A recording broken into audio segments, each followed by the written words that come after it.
Hi, I'm here with Glenn Laney from Ennis Exterminating. Glenn, tell me a little bit about what you do and for how long you've been doing it. The short version is we kill bugs, and the longer version is we help people not have to think about bugs in their house: bugs, termites, mosquitoes, ticks. And I've been working in the pest control business off and on for 23, 24 years, but it's been my primary focus for the last six, and that's what I do full time for the last 6 years. Awesome.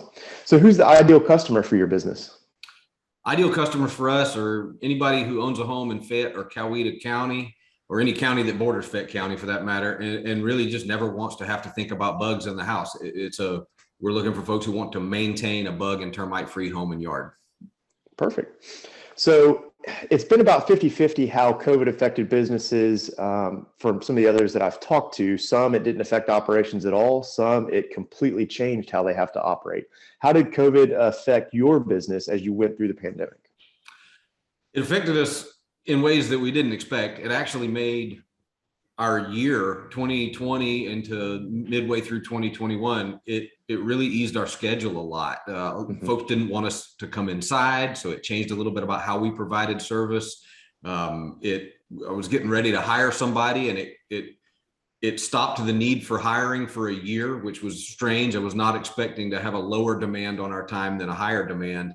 Sure. And we had already adapted some software that was allowing us to kind of go mobile and let our team work from home and start from home and go home, so we weren't face to face as much, and it just caused us to kind of jump into that intentionally and take advantage of the software that we weren't utilizing very well. So it helped our business. There were a few challenges to work around, but overall it kind of helped us make some changes that improved the business. Yeah. So positive changes that will stick around for the long term. Oh yeah. Awesome. So it's been said that smart people learn from their mistakes, wise people learn from the mistakes of others. So what are some mistakes that you may have made along the way in your business that you could let other entrepreneurs learn from and hopefully avoid those mistakes? Well, I've learned quite a few things the hard way, unfortunately, but I've learned from others too. And the biggest mistake that I made was hiring decisions. And I think that's probably a common mistake, especially when the job market is really tight and you need some help. I hired one or two folks over the past couple of years, even before COVID, who just weren't a good fit for the team because I needed help and they were available. And come to realize that it's way better to hire right in the beginning than to wish I hadn't hired somebody. So I've learned that we're a little more discerning on who we select to be part of the team, because honestly, I just want folks on our team who are going to serve our customers the way I would want to be served if I were the consumer, and somebody I'd be willing to hang out with and have a conversation with. Yeah. Building and maintaining that strong company culture is huge as you progress and grow. So who has been the best coach or mentor that you've ever had, and why? I've had a couple of them. One of them is a good friend. He's passed now, but his name is Derwin, and he was an older gentleman, and he had a lot of business experience, and it was always just real simple statements and real simple questions to get my mind right. And so one of the real simple statements he made was, Glenn, you never need to get to a point where you coast in your business. Never feel like things are going well and you can coast, because the only way you can coast is downhill. And, that kind of stuck with me. You do only coast downhill. So it's always trying to make some improvements and continue to grow so that we don't coast downhill. The other one, I'm actually working with a coach now who's got a lot of experience in the pest control world. She's owned pest control companies. She knows the challenges that go along with a service business, specifically related to pest control. And she's helped us through a recent acquisition of a small company, and she helped us avoid a lot of mistakes that I would have made if I were trying to do that on my own. Yeah. That's a great quote. You can only coast downhill.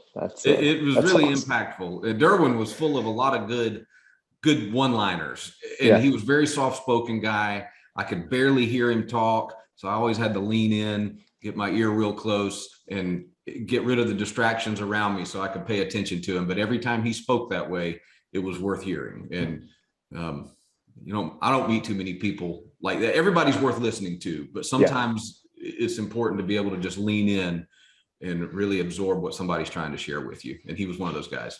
Yeah, those people that can get it across so simply and just so easy to understand. That's awesome. So what are some challenges you see as you move forward with your business? It goes back to the hiring. I mean, the biggest challenge, I feel like as a business, we could probably grow as fast as the team grows. And the challenge is finding the right people for the team. That's probably the single biggest challenge. The second challenge that comes right behind that is marketing. I'm not a marketing guru by any means, and it's tough to find marketing folks that I can just turn over. This is what we need to happen, and know that they're going to just take those steps. I don't want to learn the marketing world. I want to focus on serving our customers. So just finding a good marketing company to back up that hiring process once we get the right team in place. Yeah. Yep. So if you were talking to a young person now going into business for themselves or buying into a business for the first time, what would you recommend to them? I would avoid the temptation to try and be the cheapest service so you can get fast customers. It's tempting, I think, for a lot of new business, especially if it's a startup. Ennis Exterminating was not a startup for me. So I had a customer base that was a family business, and I didn't have to go through that startup phase. But I think it's really tempting for people to try and price their services cheap while their overhead is low. And then it's really hard to adjust those early customers who are already loyal to a new pricing structure that makes more sense competitively. And I would suggest, instead of trying to be the cheapest out there, to carve a niche that builds your value so that you can be competitive at a higher price point and build in that future overhead that's going to come as you grow. Yeah, absolutely.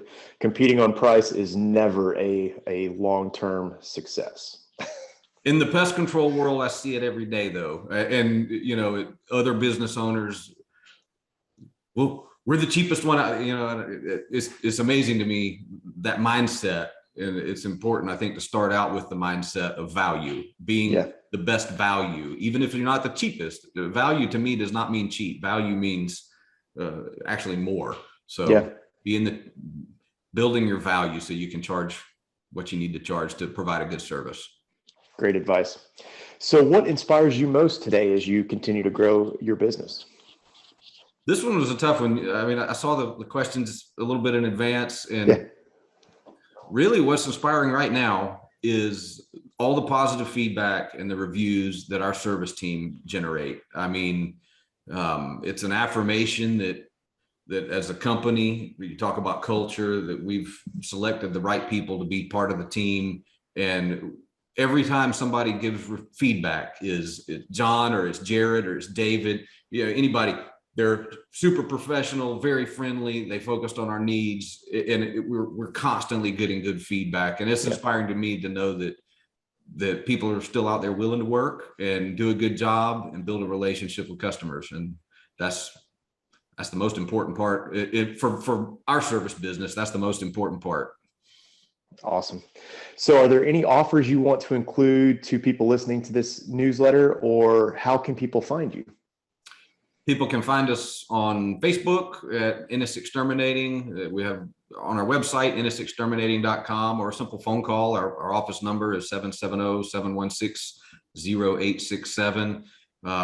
Offers are for free termite inspections. If we were to select one primary service we feel like every homeowner in Georgia needs, and that would be termite protection. And you don't have to wait until the termites infest your home. It can be a preventative service. And we'll do a free termite inspection for anybody.